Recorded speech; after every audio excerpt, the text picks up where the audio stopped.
मेरा ससुराल भले ही गरीब है पर यहाँ किसी भी चीज की कमी नहीं है। एक काम करती हूँ, आज मूली के पराठे बना लेती हूँ। भाभी मैं आ गया, कुछ खाने को है तो दे दो ना। देवर जी, आज आप इतनी जल्दी आ गए? अभी तो खाने के लिए कुछ नहीं है, मैं बस बनाने के लिए ही जा रही थी, आधा घंटा दो। अरे भाभी सारा दिन फलों के बगीचे में बैठकर टाइम पास करता हूँ, रात को फल बेचने होते हैं और मैं तो 2 घंटे में ही मालिक के सारे फल बेच देता हूँ, इसलिए सोचा कि घर आ जाऊँ, भूख लग रही थी। पर आधा घंटा तो बहुत हो जाएगा, मैं काफी सारे फल लेकर आया हूँ, आप कुछ फल ही काट दो। राहुल के कहने पर निशा कुछ अमरूद, सेब, अनार काटकर अपने देवर को देती है और साथ ही अपने लिए फ्रूट चाट बनाकर उसे मजे से खाती है। तो वहीं खेत में अब भी आशा और विनोद खेती कर रहे होते हैं। ये देखो आशा, हमारे गेहूं की खेती कितनी बढ़िया हुई है, पर लगता है इस पर कीड़े आ रहे हैं। कल मैं कीटनाशक दवाइयां लाकर इस पर डाल दूंगा। हाँ जी, आप सही कह रहे हैं। अब तो धान की खेती भी अच्छी हो रही है, बस बारिश हो जाए तो मैं इसकी रोपाई करूं। हाँ, वैसे आशा सब कुछ अच्छा चल रहा है। हमारे दोनों बेटे अपने पैरों पर खड़े हो गए हैं। बहू घर में अकेली रहती है सारा दिन। सोच रहा हूँ राहुल की भी शादी कर दूं। दोनों देवरानी जेठानी साथ में रहेंगी तो हमारा घर भी भरा भरा रहेगा। इस तरह आशा और विनोद अपने छोटे बेटे की शादी के बारे में विचार करते हैं और घर जाकर जब पूरा परिवार एक साथ खाना खा रहा होता है तो आशा और विनोद इस बारे में बात करते हैं। भगवान की दया से इस बार हमारी फसल अच्छी हुई है। मुझे और तुम्हारे पापा को तो समय ही नहीं मिल पाएगा। बहू, अकेले तुम पूरा घर, खेत सब कुछ कैसे संभाल पाओगी? इसीलिए हम सोच रहे थे कि राहुल की भी शादी कर दे, इस तरह तुम्हें काम में मदद मिलेगी। तुम अकेली घर संभालती हो, खाना बनाती हो, घर के काम करती हो, खेत आती हो, खेती के काम में हमारी मदद करती हो, दीपक की सब्जियों को भी रखती हो। अरे माँ, कितना अच्छा फैसला लिया है आपने। आपको मेरी शादी करनी है, भाभी की नहीं। मुझसे पूछो, मुझे रिश्ता मंजूर है। आखिर मेरी भी शादी की उम्र हो गई है। क्यों भैया, सही कह रहा हूँ ना मैं? माँ, ये बड़ा हो गया है पर दिमाग से आज भी बच्चा है। बेशरम कहीं का, कैसे खुद ही अपनी शादी की बात कर रहा है? इसके अंदर का नटखट तो अब तक बरकरार है। हाँ तो अच्छी बात है ना, मेरी देवरानी खुश रहेगी देवर जी से। राहुल की शादी की बात चलते ही सभी के चेहरे पर खुशी आ जाती है और अगली सुबह होते ही निशा जल्दी उठकर सबके लिए खाना बनाती है और अपने पति के साथ घर के बाहर खड़ी होकर ठेले पर सब्जी लगाती है और सभी के घर के जाने के बाद अकेले घर का सारा काम खत्म करके दोपहर का खाना अपने सास ससुर का पैक करके खेत जाती है। माँ जी, पापा जी, मैं खाना लेकर आ गई हूँ, पहले खाना खा लीजिए। आप तो 2 तरह की खेती कर रहे हैं, थक जाते होंगे। आप मुझे बता दीजिए क्या करना है। आप लोग खाना खाओ, जब तक मैं आपका काम कर देती हूँ। बहू, धान का तो काम हो गया, बस बारिश हो जाए, क्योंकि नहर के पानी से काम नहीं चलने वाला, और अगर बारिश नहीं हुई तो धान की खेती खराब हो जाएगी। बहू, गेहूं की खेती में कुछ करने की जरूरत नहीं है, बस कुछ केमिकल है वो डालते हैं। अरे भाई साहब, आशा बहन, अच्छा हुआ जो आप लोग मुझे खेत में ही मिल गए। मैं आई थी खेत में कुछ देर के लिए, आपको देखा तो सीधा यहाँ आ गई। आप लोग कह रहे थे ना, राहुल बेटे की शादी के लिए मेरी चचेरी बहन की रिश्तेदारी में एक लड़की है। लड़की बहुत गुणी और सुंदर है, बिल्कुल हमारी निशा बहू की तरह। अगर आप कहो तो मैं बात आगे बढ़ाऊं? हाँ बहन, क्यों नहीं। तुम एक बार लड़की वाले से पहले बात कर लो, अगर उन्हें मेरा बेटा पसंद है तो हम 1-2 दिन में लड़की को देख आएंगे। क्यों जी? हाँ हाँ, शुभ काम में देरी कैसी।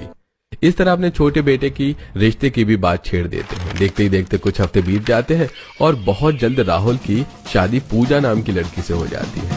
और पूजा जब अपने ससुराल में आती है तो घर में आटा, चावल, सब्जी और फल देखकर काफी खुश होती है। हमारे घर में तो सारी चीज है, आपको पता ही है। मेरे मायके में तो मैं फल खाने के लिए तरस जाती थी। हमारे घर में अगर आम आता था तो अमरूद नहीं। अरे चिंता मत करो, हमारे घर में तुम्हें खाने पीने को लेकर कभी कोई कमी नहीं होगी। अगर तुम्हें अभी फ्रूट खाने हैं तो बताओ, मैं काट देता हूँ। इतना बोलकर राहुल अपने और अपनी बीवी के लिए कुछ फ्रूट्स काटता है, जिसे खाकर वो लोग सो जाते हैं। और अगली सुबह पूजा की पहली रसोई होती है और वो घर में इतनी सारी सब्जियां देखकर अपनी जेठानी से कहती है, घर में सब्जियां ना हो तो भी दिक्कत, और सब्जियां हो तो भी दिक्कत। समझ ही नहीं आ रहा क्या बनाऊं। अरे आज तुम्हारी पहली रसोई है, जो दिल करे बना दो और थोड़ा जल्दी करो। माँ पापा को खेत के लिए जाना है और तुम्हारे जेठ जी को भी सब्जी बेचने के लिए जाना है। उन्होंने किराए पर सब्जियों की खेती की जमीन ली है। अगर वो लेट हुए तो उन्हें काम से निकाल दिया जाएगा। अभी नया ही काम लिया है ना। हाँ हाँ दीदी, आप चिंता मत करो, मैं अभी खाने की तैयारी करती हूँ। इतना बोलकर पूजा अपनी पहली रसोई में सभी के लिए आलू गोभी, आलू मटर, टमाटर और मिक्स वेज जैसे 3 से 4 तरह की सब्जी, पराठे, पूरी और पुलाव बनाती है। और जब पूरा परिवार एक साथ बैठकर खाना खा रहा होता है तो बाहर अचानक से तेज बारिश शुरू हो जाती है, जिसे देखकर आशा और विनोद के चेहरे पर मुस्कान आ जाती है। अरे छोटी बहू, तुम्हारे पैर तो हमारे घर के लिए बड़े ही शुभ हैं। देखो आज तुम्हारा पहला दिन है और आज बारिश हो गई। हमें बारिश इसी का तो इंतजार था। मैं तो डर गई थी, पिछले कुछ दिनों से बारिश नहीं हुई थी, पर अब मेरी धान की खेती फिर से लहराएगी, बिल्कुल पिछले साल की तरह जब बड़ी बहू आई थी। और देखिए ना, बारिश बिल्कुल सही समय पर हुई है। आखिर धान रोपण का समय जो आ गया है। अपने सास ससुर के मुंह से अपनी तारीफ सुनकर पूजा को भी काफी अच्छा लगता है। देखते ही देखते 2 दिन बीत जाते हैं पर बारिश नहीं रुकती, जिस वजह से अब आशा और विनोद परेशान होने लगते हैं। तो वहीं ज्यादा बारिश होने की वजह से और शादी की वजह से पिछले 10 दिनों से बिना बताए राहुल छुट्टी पर था। इसलिए अब जैसी बारिश रुकती है, आशा और विनोद खेत जाते हैं। तो वहीं राहुल अपने मालिक के घर जाता है। मालिक, माफ करना, बिना बताए इतनी लंबी छुट्टी कर ली। शादी के बाद थोड़ा काम आ गया था और फिर बारिश। अब जल्दी से टोकरियां दे दो, फलों से टोकरियां सजाकर फल के बगीचे में भी जाना है। आखिर सारा काम मेरे कंधों पर ही है। माफ करना राहुल, पर तुम 10 दिन से ज्यादा ही छुट्टी पर थे। मैं इतना नुकसान नहीं झेल सकता अपना, और ऊपर से तुम्हारी अकड़। मैंने तुम जैसे 2 लड़के रख लिए हैं और वो भी अच्छा काम करते हैं। एक लड़का पूरा दिन फल बेचता है और दूसरा लड़का पूरा दिन बगीचे में रहता है। तो वो तुम्हारी तरह अकड़ नहीं दिखाता, समय पर आता है और पूरा हिसाब किताब देकर जाता है। तुम्हारी तरह बदतमीजी नहीं करता। मालिक, मैंने क्या बदतमीजी की? मैं तो बस थोड़ा हंसी मजाक करता था जिससे काम करने में मजा आ पाए। पर कोई बात नहीं, अगर आपको मेरी जरूरत नहीं है तो आप मालिक लोग हैं, किसी को भी रखिए। अगर आपके पास लोगों की कमी नहीं है तो मेरे पास भी काम की कमी नहीं है। चलता हूं मैं। राहुल सुरेश को जवाब देकर वहां से उदास घर आता है, पर घर पर कोई नहीं होता। तो वहीं पूजा और निशा खाना लेकर खेत पहुंचती है, जहां आशा और विनोद आज एक साथ धान की रोपाई कर रहे होते हैं। माँ जी, हम गर्मा गर्म खाना लेकर आए, पहले खाना खा लो। आशा बहन, तुम्हारी दोनों बहू खाना लेकर आई हैं। बहू हो तो तुम्हारी बहू जैसी। हमारी बहू को देख लो, बहाने से ही फुर्सत नहीं मिलती है। हम लोग को खुद ही खेत का काम छोड़कर थके हारे घर जाते हैं और बिना आराम किए दोबारा खेत भी आ जाते हैं। हाँ बहन, हाँ बहू, आते हैं। मिट्टी गीली है, खेत में पानी भरा है, बस थोड़ा सा रहता है, इसे भी रोप ले, फिर हम खाने के लिए आते हैं। कुछ देर में आशा और विनोद धान की रोपाई करके खाने के लिए आते हैं, जहां पूजा अपने खेत का तीसरा खाली हिस्सा देखकर अपने सास ससुर से कहती है, माँ जी, हम 3 तरह की खेती करते हैं क्या? एक में गेहूँ, दूसरे में धान, तीसरे में क्या रोपना है? हाँ बहू, हम 3 तरह की खेती करने की कब से सोच रहे हैं, पर दीपक ने 1 साल के लिए किराए पर जमीन ली है जहाँ वो सब्जियों की खेती कर रहा है। बस हम उसी का इंतजार कर रहे हैं। 1 साल पूरा हो तो उसके बाद हम अपनी इस जमीन पर सब्जियों की खेती करेंगे। ये तो बहुत अच्छा है।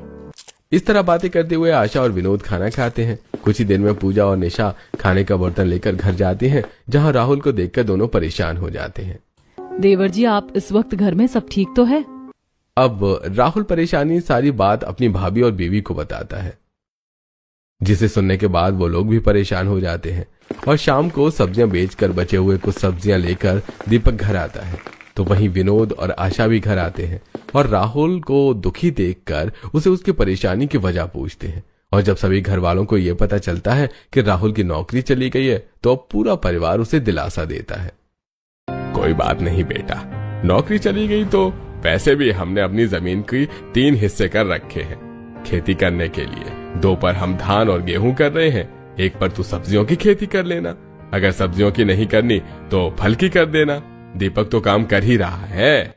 पापा ने बिल्कुल सही कहा छोटे, तुझे दुखी होने की जरूरत नहीं है। अपने घर वालों की बात सुनकर राहुल को थोड़ा अच्छा लगता है। इसी तरह 2 दिन बीत जाते हैं और एक दिन जब दीपक सब्जियों के खेत में सब्जियों की खेती कर रहा होता है तो अचानक से बारिश शुरू हो जाती है। हे भगवान, ये अचानक से इतनी तेज बारिश कैसे शुरू हो गई? 2 दिन पहले भी तो इतनी बारिश हुई थी। ऐसे तो मेरी पालक और सारे साग की खेती खराब हो जाएगी। परेशान दीपक सब्जी की खेती करना छोड़कर बारिश में भीगता हुआ घर आता है और पूजा अपने जेठ से कहती है, जेठ जी, आप कोई फल लेकर नहीं आए क्या? पिछले 1 हफ्ते से घर में कोई फल नहीं रखा है। राहुल जी की नौकरी क्या गई, हम लोगों का तो अच्छा खाना ही छूट रहा है और आप 1-2 दिन से सब्जी भी नहीं लेकर आ रहे। रूखा खाना खाया नहीं जाता। पूजा, बारिश की वजह से मालिक का काम नहीं चल रहा है, इसलिए वो मुझे सब्जी नहीं दे रहे। और मैंने जो जमीन किराए पर ली थी खेती करने के लिए, उसमें मैंने पालक मूली की फसल की थी, पर इस बारिश में लग रहा है कि वो भी खराब हो जाएगी। पर तुम चिंता मत करो, कल मैं पक्का कुछ सब्जी और कुछ फल लेकर आ जाऊंगा। इस तरह पूरा परिवार एक साथ घर के बाहर खड़े होकर बारिश को देखने लगते हैं। बारिश काफी तेज हो रही थी, जिस वजह से आशा और विनोद परेशान हो जाते हैं। देखते ही देखते रात से सुबह हो जाती है, पर बारिश नहीं रुकती और 2 दिन तक लगातार बारिश होती है, जिस वजह से हर जगह पानी भर जाता है। और हर जगह पानी देख आशा और विनोद अपने पूरे परिवार के साथ भागते हुए खेत जाते हैं, जहां बाकी लोगों की तरह वो लोग भी अपनी बर्बाद हुई फसल को देखकर वहीं बैठकर रोने लगते हैं। अरे आशा, हमारे छोटे बेटे की नौकरी चली गई, हमने जो फसल की थी वो भी बर्बाद हो गई। अरे अकेला दीपक क्या क्या करेगा? उसे जो किराए पर सब्जियों की खेती करने के लिए जमीन ली थी वो फसल भी बर्बाद हो गई। आप दुखी क्यों होते हैं? अगर भगवान ने हमें मुसीबत में डाला है तो वही इसका हल भी निकालेगा। माँ पापा, आप दुखी मत हो और घर चलिए, मैं देख रहा हूँ, मुझे जरूर कहीं ना कहीं कोई काम मिल जाएगा। राहुल अपने पूरे परिवार के साथ घर जाता है तो वहीं अपनी सब्जियों की फसल को बर्बाद होता देख दीपक भी परेशान घर आ रहा होता है और वो बिना देखे रोड पार करने लगता है कि तभी एक गाड़ी से उसकी हल्की टक्कर हो जाती है। भाई अंधा है क्या? इस बारिश में मेरी गाड़ी मिली थी क्या तुझे मारने के लिए? अरे भाई, तुमने बाइक नहीं ले ली, खुद को पायलट समझने लगे हो क्या? खुद की गलती है और उस बेचारे पर चिल्ला रहे हो। बारिश का समय है, ये नहीं कि गाड़ी आराम से चलाओ। हम तुम्हें छोड़ेंगे नहीं, वरना इलाज करवाओ। वो आदमी वहां खड़े लोगों की धमकी सुनकर डर जाता है और पास के डॉक्टर से दीपक के इलाज और दवाइयां दिलवाकर घर भेजता है। और जब लंगड़ाता हुआ दीपक घर आता है तो सभी परेशान हो जाते हैं। ये आपको क्या हो गया है? सब ठीक तो है? पता नहीं हमारे घर को किसकी नजर लग गई है, एक के बाद एक मुसीबत आती ही जा रही है। जेठ जी, आपके हाथों में फल है क्या? आप ये मेरे लिए लाए हैं? हद होती है पूजा, बचपने की भी। तुम दोनों पति पत्नी के अंदर अभी भी बचपना ही भरा है। मेरे पति का एक्सीडेंट हो गया और तुम्हें अब भी फल खाने की पड़ी है। तुम हमारे परिवार के लिए मनहूस हो। जब से तुम्हारे कदम हमारे घर में पड़े हैं, हमारे साथ बुरा ही हो रहा है। माफ करना दीदी, मेरी वजह से आप लोगों के साथ बुरा हो रहा है, पर मैं तो बस जेठ जी से ये कह रही थी कि इन फलों को लाने की क्या जरूरत थी। मुझे भी अपने परिवार की खुशियाँ चाहिए, न कि खाने के लिए फल और अच्छी सब्जियाँ।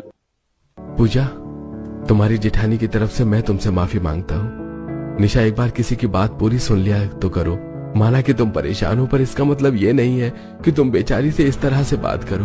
मेरी फसल बर्बाद हो गई है, मैंने 1 साल का एडवांस पैसा दे रखा है। बारिश होने के बाद मैं वहाँ दूसरी सब्जियों की खेती करूंगा। इसलिए राहुल, तुम्हें जब तक नौकरी नहीं मिल जाती तुम हमारी खाली जमीन पर फलों का बगीचा बना दो। कितनी भी बारिश हो जाए फल खराब नहीं होते।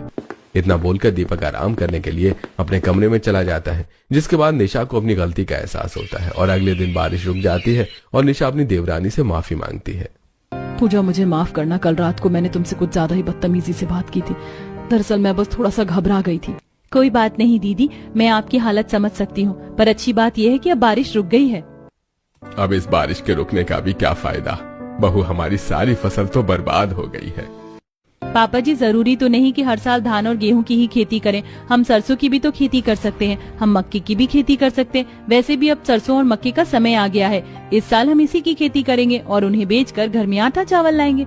जानती हूँ पहले की तरह फायदा नहीं होगा, पर नुकसान भी नहीं होगा।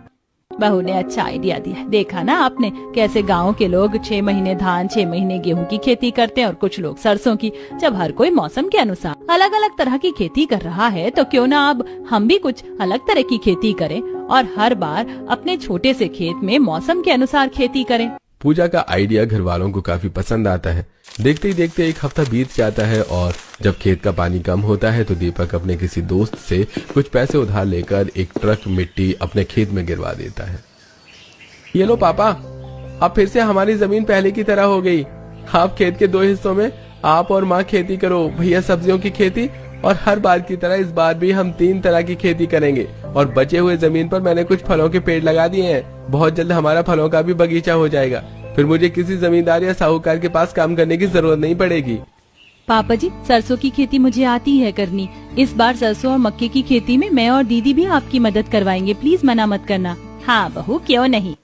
पूजा की बात सुनकर सब हंसने लगते हैं और पूरा परिवार मिलकर फावड़े से पूरे खेत में मिट्टी को बराबर करते हैं। अगले दिन राहुल और दीपक सुबह जल्दी उठकर खेत आते हैं और खेत के तीसरे हिस्से में थोड़े थोड़े दूर पर गड्ढे करके कुछ और नए फल के पौधे लगाते हैं। कुछ ही देर में आशा और विनोद भी खेत जाते हैं और वो लोग भी नई फसल के लिए खेत की जुताई करने लगते हैं। अरे बेटा, आज तुम दोनों भाई यहीं पर हो। दीपक, तूने तो किराए पर जमीन ली है, वहाँ जाकर गोभी, बैंगन, मटर जैसी सब्जियों की खेती कर ली। अभी इन्हीं सब्जियों का सीजन है। पापा आप चिंता मत करो, मैं कल अपनी सब्जियों को बो आया हूँ, थोड़ी देर बाद जाऊंगा, बस यहाँ राहुल की मदद करवाने के लिए आया था। अच्छी बात है बेटा। इस तरह पूरा परिवार मिलजुल कर 3 अलग अलग तरह की खेती करते हैं। अब समय तेजी से गुजरता है, जहाँ आशा और विनोद मिलकर मक्के और सरसों की खेती कर रहे होते हैं, तो वहीं अकेला दीपक सब्जियों की खेती कर रहा होता है। जहाँ निशा खाना लेकर सबके लिए आती है और अपनी सब्जियों की खेती देख अपने पति से कहती है, मैं आपके लिए खाना लेकर आई हूँ, आप आराम कर लो। खाद और पानी सब्जियों के खेत में मैं दे दूंगी। कुछ ही महीने में आपने कितनी अच्छी सब्जी की खेती कर ली है, इनमें तो फूल भी आने लगे हैं। अभी तो और मेहनत करनी है निशा, जो कर्ज लिया है उसे भी तो चुकाना है, और अभी तो सिर्फ फूल आए हैं, देखना तुम बहुत जल्द सब्जियां भी आएंगी और फिर से हमारे घर में अलग अलग तरह की सब्जियां खाने को मिल जाएंगी। अजी बहुत तेज धूप है, मैं तो थक गई। पूजा बहू अब तक खाना लेकर भी नहीं आई। चलिए ना फलों के बगीचे में बैठ जाते हैं, कुछ पेड़ बड़े हो गए हैं, छाए लगेगी और इसी बहाने हम बगीचे की निगरानी भी कर लेंगे। कल मैंने किसी बदमाश बच्चे को देखा था।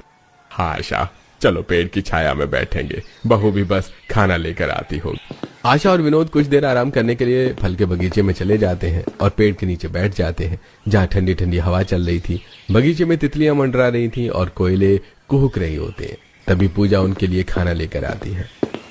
पापा जी, माँ जी, हमारी सरसों और मक्के की खेती तो अच्छे से हो रही है। आपको पता है कल रात को राहुल जी भी बता रहे थे, उनकी फलों की बिक्री भी पहले की तरह होने लगी है। चलिए अब आप जल्दी से खाना खा लीजिए। पूजा अपने सास ससुर को खाना खिलाकर घर जाती है और अपनी जेठानी के साथ मिलकर घर के सारे काम खत्म करती है। देखते ही देखते कुछ महीने बीत जाते हैं और आशा विनोद के खेत में अच्छी खासी सरसों की खेती और मक्के की खेती होती है। आशा, हमारा खेत कितना अच्छा लग रहा है, अब खेत काटने का समय हो गया है।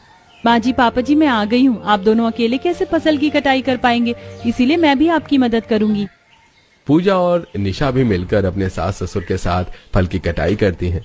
कुछ दिनों में सारी फसल की कटाई हो जाती है, जिसके बाद विनोद सारी फसल लेकर बाजार जाता है और उन्हें बेच कर आता है। साथ ही वो कुछ पैसे दीपक को देते हुए कहता है, दीपक बेटा, खेत में मिट्टी डलवाने के लिए जो तूने पैसे कर्ज पर लिए थे वो कर्ज चुका दे। सोचा नहीं था कि इस बार फसल इतनी अच्छी होगी, पर इस बार हमारी फसल हर बार से ज्यादा अच्छी हुई है।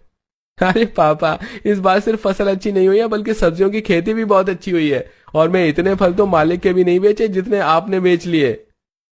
आशा के घर में फिर से उनकी खोई हुई खुशियां वापस आ जाती हैं और अगले दिन जब राहुल अपने बगीचे से फल तोड़ कर लाता है और ठेले पर सजा रहा होता है, तो आसपास की औरतें उसे उसके फल खरीदने के लिए आती हैं। राहुल बेटा, मैंने तो पूरा मार्केट छान लिया, पर जितने ताजे तेरे फल होते हैं उतने ताजे कहीं पर भी नहीं मिलते।